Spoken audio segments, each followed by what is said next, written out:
আসসালামু আলাইকুম, সবাই কেমন আছেন? আমরা ভালো আছি আলহামদুলিল্লাহ। আজকে নতুন আরেকটা ভিডিও নিয়ে চলে আসলাম। দেখেন আমরা বিটরুট দিয়ে এই যে আটা দিয়ে একসাথে মিক্সড করে এবার রুটি বানাচ্ছি।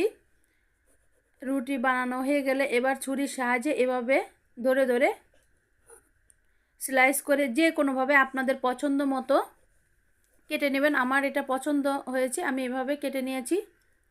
কেটে নিয়ে এই যে সবগুলো যখন কাটা হয়ে যাবে তখন এটার দুই মাথায় ধরে দড়ির মতো করে এই যে ঘুরিয়ে ঘুরিয়ে নেব।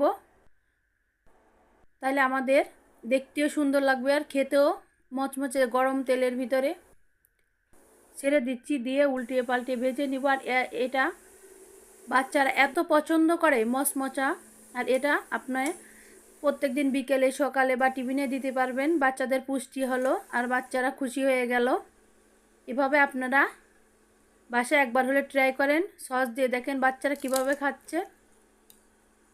ভিডিওটি ভালো লাগলে মচমচা বিটরুট